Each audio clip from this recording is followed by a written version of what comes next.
Of Super Bowl previews.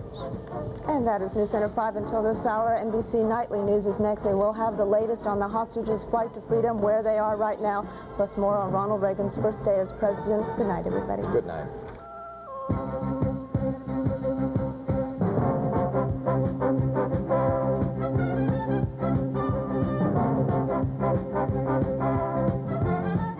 I, Ronald Reagan, do solemnly swear that I will faithfully execute the office of President of the United States. that I will faithfully execute the office of President of the United States. So help you God. So help me God. Now, I congratulate you, sir.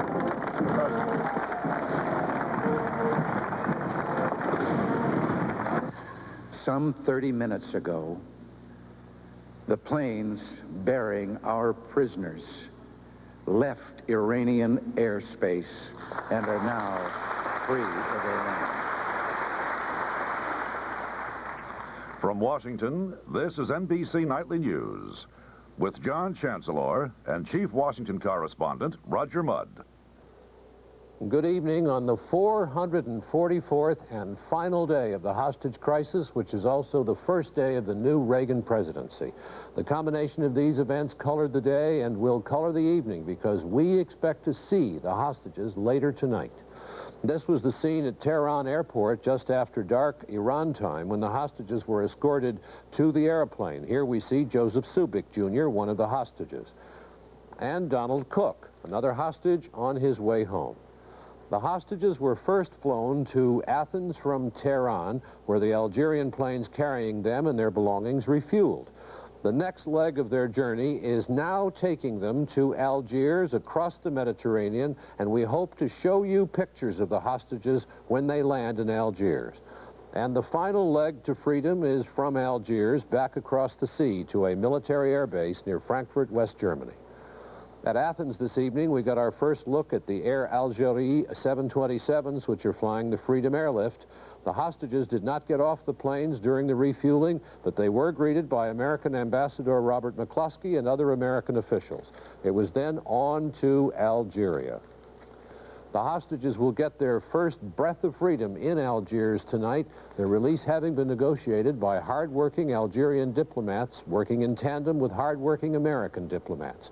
Part of the arrangement is that the hostages are to be taken first to Algeria, and with all the last-minute hitches, there was a lot of work done in the Algerian capital. Jim Bitterman is there. In a VIP lounge at Algiers Boumediene Airport, folding chairs for the 52 former hostages have been set in place, and Algerian and American officials are expected to be here soon for a low-key welcoming ceremony. The former hostages will spend an hour and a half in Algiers and then fly on aboard American Air Force hospital planes to Frankfurt, West Germany.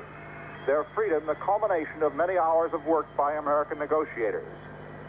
This morning, when Ahmad Soltani raised the American flag at the embassy in Algiers, it did not signify the start of business.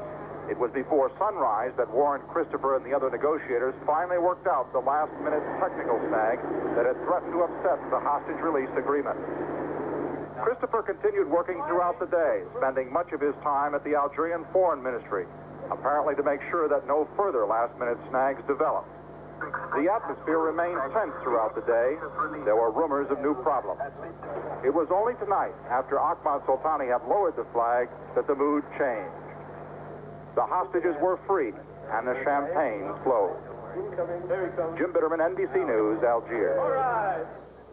Former President Jimmy Carter said this afternoon that all 52 of the hostages are alive, and the Algerian doctors who examined them said they're all well enough to travel. And travel they will from Algiers later tonight to an American air base in West Germany and then on to the American hospital in Wiesbaden, where a lot of people have been waiting for a long time for this moment. John Hart is there. This is a love story written by children of service families, and it papers the walls of the hospital at Wiesbaden. Letters from Mrs. Fielding's 4th grade. Dear 52 friends, writes Stephanie Meets, I'm glad you're back. I hope none of you are hurt. In the rooms, packets of more letters and pictures from other people's kids for the days of waiting to see their own loved ones. One of the ideas is to make them feel an American surrounding. There is nothing more American. It will be a time for imprisoned feelings to run free, There is a new box of tissues by every telephone for the calls home. From the hospital window, the American flag, seen in Tehran, used as a sack for carrying garbage, back where it belongs. The message, after 14 months of hostility, of accusations, of being the servants of Satan, is from Mrs. Norton's first grade. And what is more American than a supermarket, in this case the Wiesbaden commissary, or those yellow ribbons on the customers, the checkers, the packers, the posts. When the word came through, there was a kind of release here as well. Yes, Tehran Air Traffic Control says some 7 minutes ago, the red and white Boeing 727 roared down the runway one after another.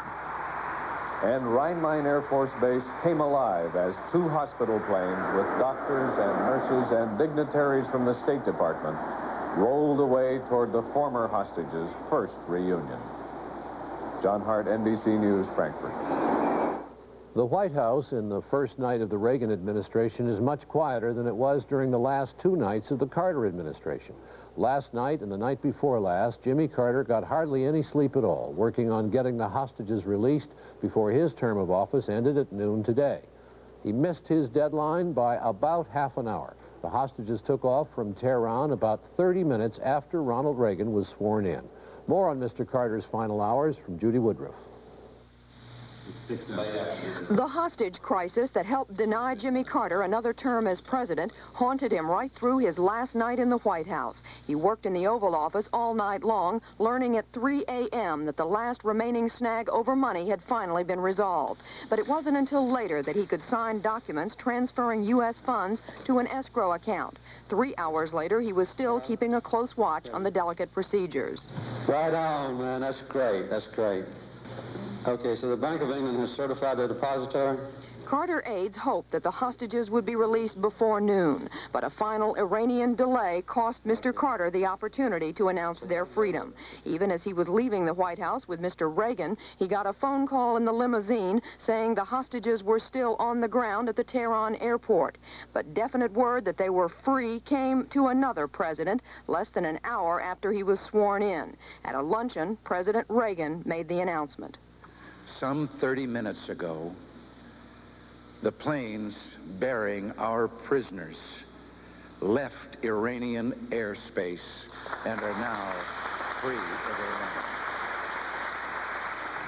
Some Reagan advisors say privately they resent the hostage release taking attention away from the inauguration. But if the president shares those feelings, he's keeping them quiet. He told reporters late today that the hostage release had made the whole day perfect. Judy Woodruff, NBC News, the White House. It is said to be every school child's dream to become president and sit at the desk in the Oval Office. And this afternoon, Ronald Reagan got to do it. He sat in the big chair at the big desk and contemplated the big job ahead. All well are on their way. I couldn't give you the mileage now. They've refueled in Athens. It's 2.5 hours to Algiers.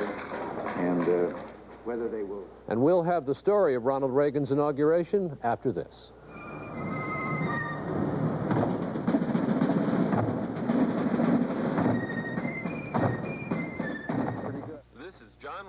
President.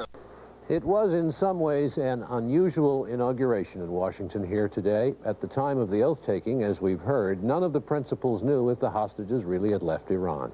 But other than that uncertainty, it all went well in nice weather, and there seemed to be little discord, if any, between the outgoing Democrats and the incoming Republicans. Here's more from Roger Mudd. It all moved with machine-like efficiency. Arrivals and departures to the split second, right at 11:05. Jimmy Carter and Ronald Reagan appeared on the north portico of the White House, where earlier they had shared morning tea. The Carter-Reagan limousine was enormous, but it took all those turns quite easily along Pennsylvania Avenue and 15th Street and up Constitution Avenue to Capitol Hill. By the time the incoming and the outgoing had been heralded to the crowds, the whole ceremony was running slightly ahead. Reagan took the 35-word oath of office at 11:58, 2 minutes before the proscribed 12 noon time for transfer. Reagan spoke for about 20 minutes. The economic ills we suffer have come upon us over several decades. They will not go away in days, weeks, or months, but they will go away. In this present crisis, government is not the solution to our problem. Government is the problem. It is my intention to curb the size and influence of the federal establishment and to demand recognition of the distinction between the powers granted to the federal government and those reserved to the states or to the people. It is no coincidence that our present troubles parallel and are proportionate to the intervention and intrusion in our lives that result from unnecessary and excessive growth of government. In the days ahead, I will propose removing the roadblocks that have slowed our economy and reduced productivity. It is time to reawaken this industrial giant, to get government back within its means, and to lighten our punitive tax burden.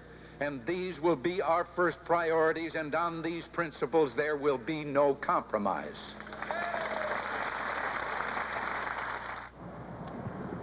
The new president did not engage in any great oratorical swoops. Instead, he set a self-confident, rather low-key, easy tone that seemed to dominate the day. Tom Pettit reports further.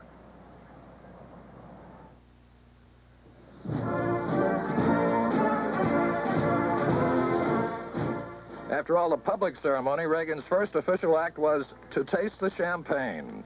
His second official act was to freeze the workforce level in all executive departments and agencies. Official act number 3, signing his cabinet nominating papers. This is for Caspar Willard Weinberger, Secretary of Defense. Weinberger was confirmed today by the Senate. This is for Alexander Haig, Jr. of Connecticut, Secretary of State. The Senate debate on Haig started today and will continue. He should be confirmed. The Reagan presidency started today in a mood approaching euphoria in the Capitol. This was the lavish setting for lunch and toasts. The commander-in-chief, the new president and first lady, about to leave the Capitol for their new home. Unlike their predecessors, the Reagans went by car. With the temperature in the 50s, the trip down Pennsylvania Avenue was like a Sunday drive in California. No topcoat for him. He was warmed by exhilaration. Nancy Reagan in her usual role, which she said she intends to continue. They arrived at the White House, now vacated by the Carters. And as the afternoon chill crept in, the president put on his coat. Still smiling, they took up their duties in the presidential reviewing stand. They were a study in the joyful assumption of power. Pictures for a scrapbook, a family album.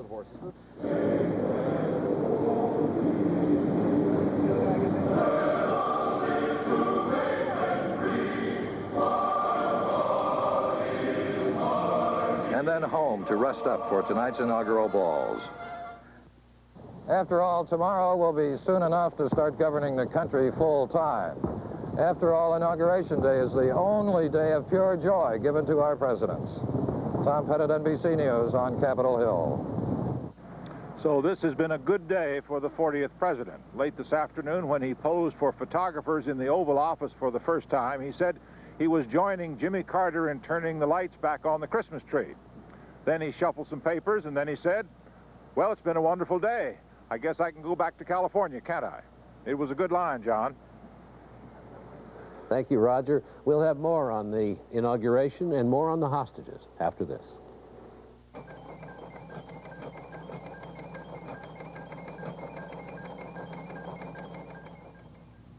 Jimmy and Rosalind Carter went home today, home to Plains, Georgia, to take up their lives as private citizens after 4 years in the White House. At Andrews Air Force Base outside Washington, they said goodbye to old friends and admirers. It was clearly not the happiest of moments for the former president and his family and his daughter Amy. There'll be happier ones tomorrow when Mr. Carter meets the hostages in Germany. John Palmer was with him on the flight to Plains.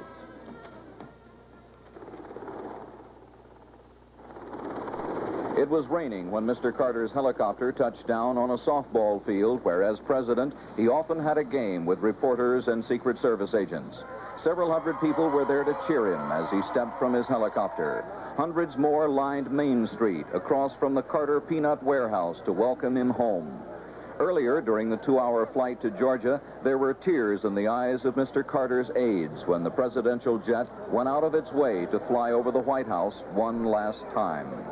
In planes, Mr. Carter made his first public statement since the freeing of the hostages. Just a few moments ago, on Air Force One, before we landed at Warner Robins, I had received word officially for the first time that the aircraft carrying the 52 American hostages had cleared Iranian airspace on the first leg of a journey home, and that every one of the 52 hostages was alive, was well, and free.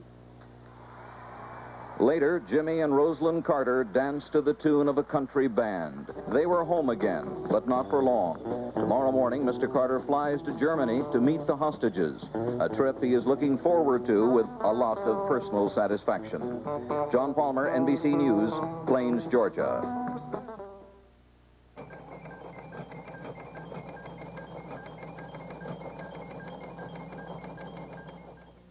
Yellow ribbons are being displayed around the country tonight, signs of welcome for the hostages. And to their families, signs that the old vigil is ending.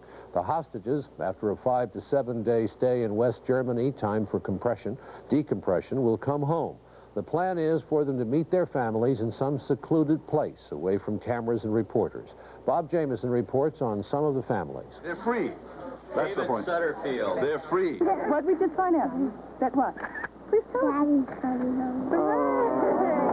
They're coming home. And this time it was for real.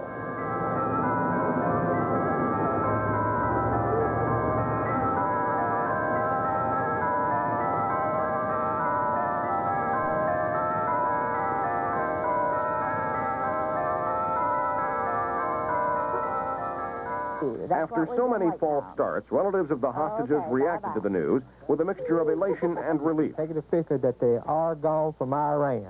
Yay! I kind of feel like a zombie that's coming out of deep freeze type of thing, that this last 14 months it's been a kind of a state of suspension. And now maybe I can start and kind of feel like a human being again. Others counted the days, too. New York construction workers stopped counting today and started celebrating. They had a new message to display on the skyscraper they're building. 8th graders delivered the same moving message in Detroit to Mrs. Mattie Jones, wife of hostage Charles Jones.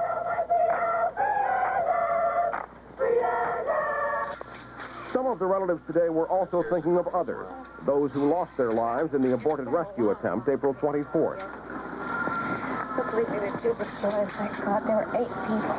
You know, those tears weren't of joy from last April. And they ought to be remembered today, especially because we're so grateful to them. Each one of those 8 men was younger than my husband. He's coming home to us finally. They never will. And I thank each and every one of them. Hostage Bruce German's mother, Teresa Lodeski, heard her son was coming home while at the tavern she and her husband Al run in Wilkes-Barre, Pennsylvania. I only want that. Hey! I'm going to make it. Oh, boy. It's all over. He's coming to Yes, sir. We're going to go. It's all over. They were watching the inauguration and listening to a Marine sing America.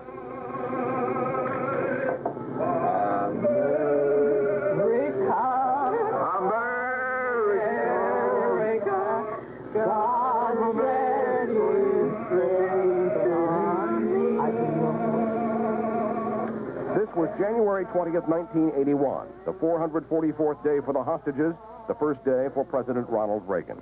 Bob Jameson, NBC News, New York.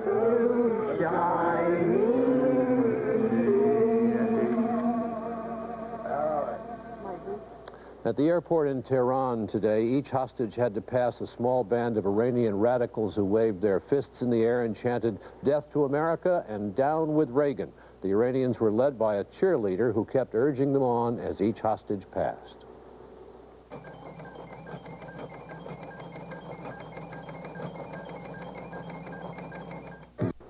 Presidential inaugurations are often remembered because of small things. For example, the blizzard, which preceded John F. Kennedy's inaugural. Today, the weather was warmer than ever before at an inauguration, but this one won't be remembered for that. The inauguration of 1981 will be remembered because of 52 American hostages. Linda Ellerby has assembled some images of these past few remarkable days. The events of the past few days were related, but exactly how is probably best determined by our own minds and hearts. Let's just say the inauguration of a president and the release of the hostages shared the same time. And let's begin, arbitrarily, last Saturday night. 1981 Presidential Inaugural Opening Ceremony.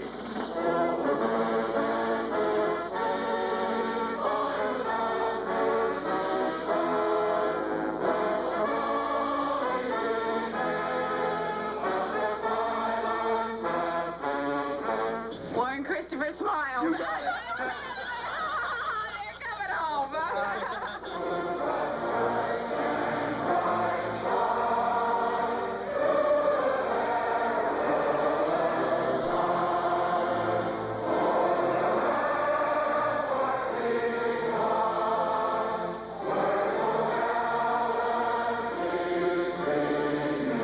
We have now reached an agreement with Iran which will result, I believe, in the freedom of our American hostages.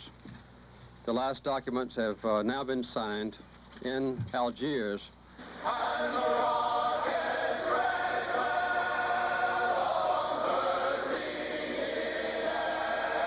It has to do with the transfer of assets. The basic agreement is still sound. It's still the basis for resolution of the problem.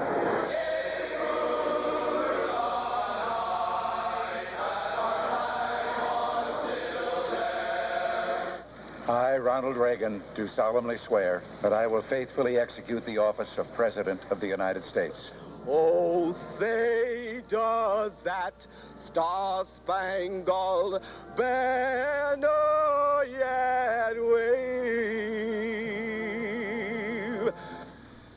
The planes bearing our prisoners left Iranian airspace. Oh, the land and oh, the free and the home of the brave.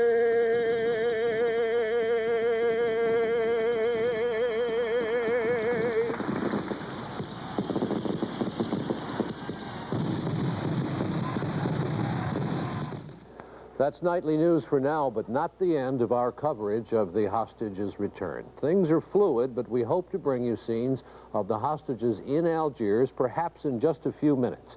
Later this evening, we hope to bring you pictures of the hostages landing in West Germany. There are a lot of unknown timings in all of this, but sometime tonight, we plan to cover the rest of the story, so stick with us. Until then, good night for NBC News.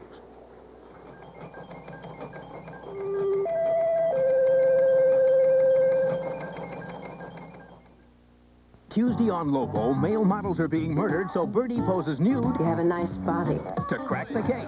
Next, BJ and the Lady Truckers play Smokey and the Bandit, but they're caught in a drug frame-up. Then Titus learns the dark secret from Lane's past, and it could ruin her life and everyone else's on Flamingo Road. Right after Lobo and BJ, Tuesday.